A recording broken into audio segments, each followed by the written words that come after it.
Bonjour à toutes et à tous, bienvenue sur KTV Kwezi FM le 106.9 pour ce temps de parole en direct à la radio et à la télévision. Tant pis pour la rediffusion de ce temps de parole, on va probablement prendre un des parlementaires au téléphone puisqu'on est à quelques heures seulement de ce rendez-vous tant attendu et si important pour l'avenir de Mayotte. Du côté du ministère, on nous explique que ils vont désamorcer ce qui s'est tramé avec de faux documents diffusés dans la presse. On se rend compte aujourd'hui que ces documents étaient des vrais documents de travail. Pour en parler avec nous et avoir une vision peut-être un peu différente de la situation, on a Mahmoud Aziari sur ce plateau. Mahmoud, bonjour. Bonjour tout le monde. Merci d'avoir accepté notre invitation. Une question relativement simple, peut-être un peu crue, mais elle a l'avantage d'être là. Est-ce que les Mahorais sont condamnés à être les nouveaux pieds noirs de notre République ? C'est-à-dire quitter Mayotte et aller vivre en France, en métropole ? Oui, mais c'est déjà fait depuis longtemps. Le flux existe depuis longtemps. Et quand on regarde même les mesures qui ont été prises récemment par le gouvernement socialiste, mais on voit bien que tout est fait pour que les gens partent avec une retraite misérable. Même quand on est chômeur ici, on n'est pas indemnisé correctement. Les prestations familiales, les prestations sociales, mais tout est fait pour que les Mahorais ne restent pas ici. Donc ils partiront. Alors, le but, c'est quoi ? En imaginant ce scénario-là, Mahmoud, les Mahorais quittent Mayotte, vont en France métropolitaine et on laisse le territoire aux Comoriens ? C'est ça que vous pensez ? Mais bien sûr, c'est un chassé-croisé. C'est ce que disait Mansour Kamardine, le remplacement de la population ? Alors moi, je ne vais pas utiliser ce terme-là parce que ce terme de remplacement de population, en fait, Mansour dit qu'il y a un plan qui consiste à remplacer la population mahoraise par une population venue d'ailleurs. Et ce plan consisterait à faire ainsi pour que plus tard, s'il y a un référendum d'autodétermination, que Mayotte retourne aux Comores, etc. Je n'adhère pas complètement à ça parce que si je fuis une misère, c'est pas pour venir peupler un territoire et ramener ce territoire dans la misère que j'ai fui, d'une certaine façon. Bon, mais ça, c'est un long débat, on peut l'avoir plus tard. Mais ce qui est fait aujourd'hui fait que Mayotte vit dans une sorte de France de seconde zone, mais puisque cette France de seconde zone, elle est quand même attractive par rapport à une union de Comores qui est encore complètement au bout de la charrette, eh bien, ceux de là-bas viennent ici et ceux d'ici vont voir ailleurs, c'est tout. Donc la seule solution, c'est de faire en sorte que ceux aussi qui viennent ici prennent le même chemin que ceux d'ici qui vivaient déjà mieux qu'eux et qu'ils puissent aller aussi avoir une meilleure vie ailleurs. À Paris, à 15h, nos parlementaires vont ont rendez-vous au ministère, en tout cas, pour essayer de lever l'ambiguïté, pour reprendre les expressions du communiqué de presse envoyé par le ministère des Outre-mer. On a avec nous le sénateur Tani, fraîchement élu pour la deuxième fois consécutive. Monsieur le sénateur, bonjour. Oui, bonjour. Vous êtes en direct de Paris. Nous sommes à quelques heures de ce rendez-vous. Qu'est-ce que vous attendez, vous, en tant que sénateur de La République En Marche qu'est-ce que vous attendez de ce rendez-vous ? Ce rendez-vous, avant qu'il ait lieu, sera précédé d'une réunion que Tani Abdallah et moi avons organisée au Sénat pour y accueillir tous les de Mayotte qui viennent participer. Et nous allons nous mettre d'accord sur ce que nous allons demander. Bien évidemment, avant cette réunion, nous en avons discuté. Hier, j'ai pris le même avion, Tani Abdallah et le président du conseil départemental. Et nous allons nous mettre d'accord pour demander la même chose. Ce que j'attends de ce rendez-vous au ministère des Outre-mer, c'est après ce cafouillage et après cette gabegie que j'ai appelée tracking, qu'on nous explique clairement ce qui se passe par rapport à cette feuille de route, afin que nous, élus Mahorais, prenions nos responsabilités. Ça veut dire quoi, prendre ses responsabilités ? Une question simple et toute claire, monsieur le sénateur. Si la ministre n'est pas présente à ce rendez-vous, si vous êtes reçu par des directeurs de cabinet, est-ce que nos parlementaires, vous en l'occurrence, allez accepter ce rendez-vous ? L'essentiel, c'est le contenu des discussions qu'il y a eu avec les Comoriens. Je crois qu'il faut arrêter les spéculations et parler de choses qui n'ont pas de sens. Y a-t-il eu une feuille de route, oui ou non, de signer? Qu'est-ce qu'il y a dans cette feuille de route? Et c'est ça le plus important. Et prendre ses responsabilités, c'est écouter ce que la population demande et veut entendre par rapport à cette feuille de route. Merci en tout cas d'avoir répondu. On sait que ce matin vous allez également travailler ou assister à la présentation du budget pour l'outre-mer, et Dieu sait que c'est important. Ça va être un nouveau volet, le budget de l'outre-mer, dans le combat pour Mayotte. Effectivement, la vie continue, la vie parlementaire continue, il y a tous les travaux. Et à ma qualité de rapporteur pour avis du budget outre-mer, ce matin, effectivement, mon collègue Georges Pascal de la Guyane, on va nous présenter le volet outre-mer du budget. Et ça, c'est du concret. C'est à partir de là que nous saurons si Mayotte, les territoires d'outre-mer ont équitablement été traités, vont équitablement être traités ou pas, et agir en conséquence sur le budget qui va être voté. Merci beaucoup, monsieur le sénateur. On vous souhaite beaucoup de courage pour cette journée et continuez à faire le job, et notamment à nous informer de ce qui se passe à Paris. Bonne journée. Merci à vous.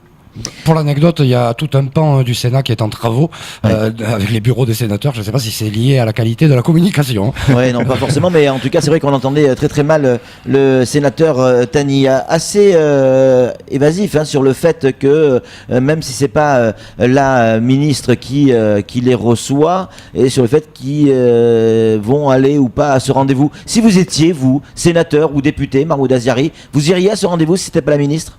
Non, je ne serais pas allé. Moi, de toute façon, je ne serais pas allé. Même si Jean-Yves Le Drian lui-même se déplaçait, et là, je doute que Jean-Yves Le Drian, qui s'est quand même déplacé pour la délégation comorienne, je doute qu'il se déplace pour aller rencontrer les élus mahorais. Il ne le fera pas. Ouais. Et peut-être que la ministre des Outre-mer sera là, mais elle peut très bien dire qu'elle s'absente parce que la situation, quand même, aux Antilles est difficile, Saint-Martin, etc., et qu'elle a autre chose à faire, de certaine façon. Moi, je pense que la réalité, c'est que la réponse a été apportée à la question de Mansour Kamardine à l'Assemblée nationale avant-hier, je crois. On a vu la réponse. Voilà. Christophe Castaner. Oui. Point à la ligne. Et la France ne changera pas de position. Et si vous avez bien écouté entre les lignes, bien entendu, il a été très gentil dans la façon de parler, de répondre à notre député. Mais à Mayotte, il y a un sentiment anti-comorien fort. On en veut aux Comoriens de continuer à dire que Mayotte est une île comorienne, etc. Et il y a une vraie haine qui a fini par s'installer.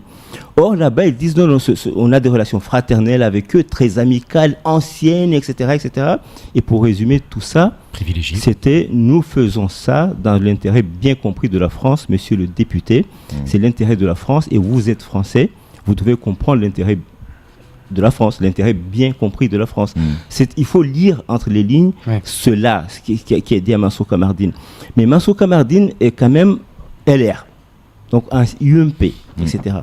Et à Mayotte, chaque fois que je demande, y compris à des cadres très avancés, tout le monde ignore qu'en 2009, juste avant le référendum, où on allait se prononcer pour la départementalisation, au GTHL, on avait proposé, écoutez-moi bien, on avait proposé un projet de constitution, article 1, article 2, etc., qui devait créer un ensemble qui s'appelait, selon les dires de l'ambassadeur des Comores à Addis Abeba, la communauté de l'archipel. Et cette communauté avait un nom qui s'appelait Oudjama.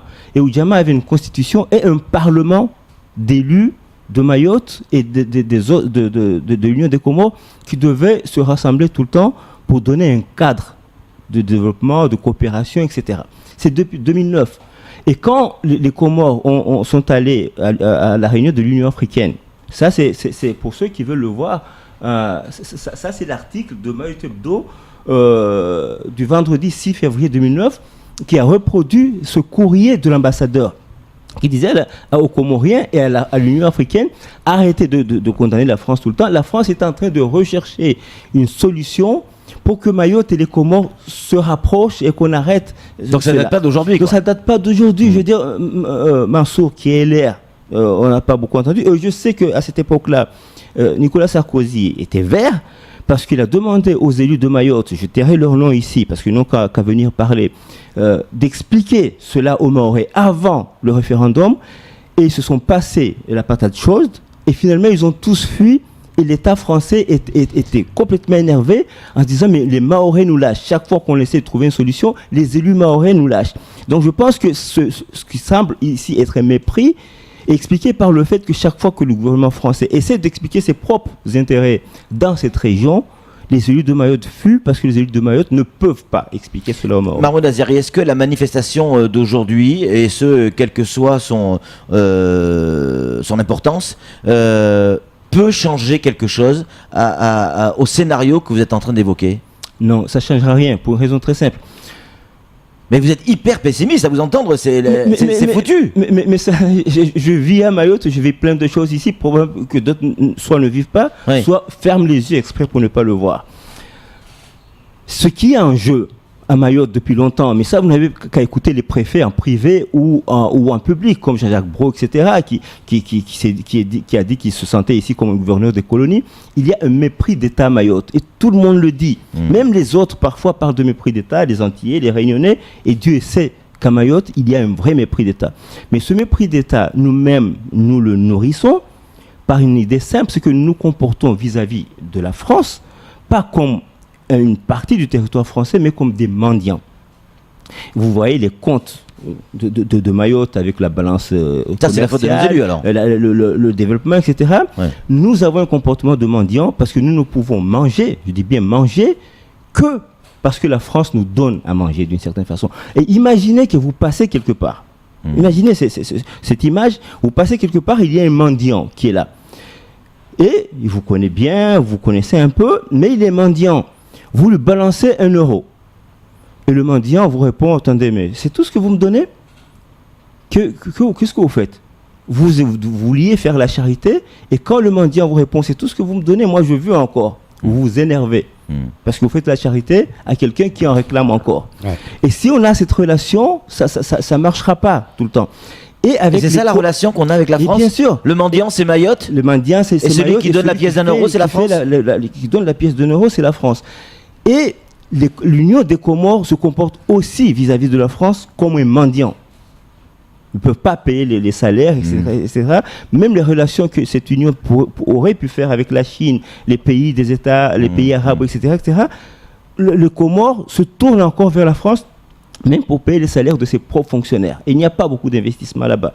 Donc, d'une certaine façon, dans l'océan Indien, où il y a quand même Maurice et les Seychelles, qui sont des pays à très haut revenu, très développés, etc., dans les 10 pays les plus développés d'Afrique, la France gère 2 mendiants, qui sont l'Union des Comores et Mayotte. Et à un moment donné, il dit, écoutez, vous, entre mendiants, à la limite, discutez un peu pour voir si vous pouvez vous échanger des bananes, des mangues, des maniocs, recevoir un peu les malades d'Anjouan qui viennent se soigner là, les étudiants qui ne peuvent pas aller à l'école, recevez-les, logez-les, ils font des études, vous les envoyez. Enfin, discutez un peu avec vous, au moins sur ce que vous pouvez faire avant que chaque fois... Oui, sauf que c'est même pas le cas, puisque quand il y a des réunions qui se font, les élus mahorais ne sont pas conviés. C'est Paris et Moroni. Oui. Uniquement. Donc on n'est même pas dans ce cas de figure-là. Non, d'abord, vous savez, regardez bien, moi j'ai amené ici le discours qu'a fait la ministre de l'Outre-mer au dîner des 3 océans.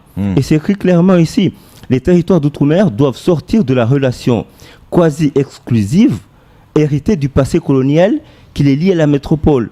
Pensons à les Outre-mer dans leur environnement régional et nos politiques régionales en fonction de nos Outre-mer. Et quand vous allez regarder en Martinique, Serge Letchimy, par exemple, a signé quelque chose où il est membre associé de l'Organisation des États de la Caraïbe-Est, sans compter les autres. Donc il y a une propension. Et dans le Pacifique, la Nouvelle-Calédonie, tout ça font ça depuis longtemps, avec la Nouvelle-Zélande, l'Australie et même le Japon, ces relations, même avec le Canada. La Réunion s'ouvre à la Chine, à Maurice, sur les énergies renouvelables, tout ça. Et à Mayotte, nous restons enfermés. Pourquoi? Parce que nous avons ce conflit latent entre les Comores qui finit par être un conflit imbécile. Parce qu'à un moment donné, il y a des êtres humains qui doivent juste aller vers le bien-être. Qu'ils soient français, de l'institut comorien, de l'institut je ne sais pas quoi, à un moment donné, il y a des êtres humains, il faut juste raisonner en termes de ça. Et donc, il y a une politique d'abord française qui est ancienne, mais je pense que Emmanuel Macron, qui est venu avec l'idée que lui, il veut effacer toute l'histoire de la France, du général de Gaulle jusqu'à Hollande, et aussi avec une vision de la France par rapport à ses outre-mer, paternaliste de la France avec ses outre-mer. Une vision france-africaine de la France en Afrique, dans la région des Grands Lacs, etc.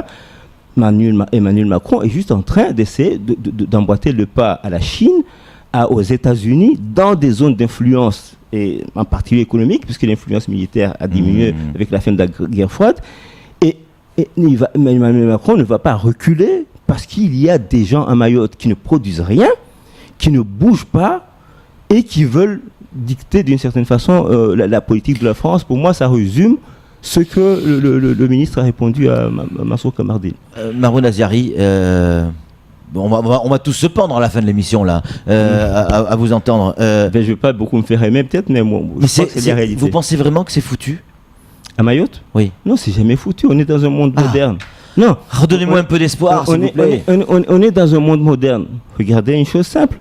L'Europe, à laquelle nous appartenons, a donné des fonds Interreg, les fameux fonds Interreg. Ouais. Il y a des fonds pour la coopération transfrontalière gérés à Mayotte, et puis il y a les fonds pour la coopération transnationale gérés par les Réunionnais. Vous avez bien vu que quand les Réunionnais sont partis aux Comores, dans ce cadre-là, les Réunionnais n'ont même pas pris la peine de demander aux Mahorais de les accompagner pour ne pas créer ce genre de blocage inutile. Mais l'Europe elle-même nous incite à nous ouvrir. Je faisais une chronique chez vos concurrents, enfin pas vos confrères, pas concurrents, sur l'idée qu'à Mayotte, on est la région la plus pauvre d'Europe, on a un PIB de 8 000 euros à peu près par tête, etc. Ailleurs, ils ont beaucoup plus. Mais même à Mayotte, avec le niveau général des prix qu'il y a ici, nous sommes très pauvres, plus de 84% de la population en dessous du seuil de pauvreté. Alors que nous sommes français, etc. Mais nous sommes dans un bassin qui produit tout ce qu'on importe à des prix très élevés. Donc si nous pouvions coopérer, ne serait-ce que dans ce domaine-là, nous nous enrichirions, parce qu'au lieu d'acheter de la viande à 14 euros le kilo, on l'achèterait à 4 euros le kilo, on économiserait 10 euros pour faire autre chose. Je suis en train d'expliquer des choses aussi simples, ça c'est pas politique, c'est économique. Et l'économie, après, quand vous avez de l'argent, vous décidez de tas d'autres choses. Mais faire des blabla politiques, ça sert à rien. Merci. Merci Mahmoud Aziari d'être venu sur ce plateau. Un autre éclairage de la situation. En tout cas, avec des mots différents, c'est tout pour ce temps de parole. Tout de suite, la suite de nos programmes.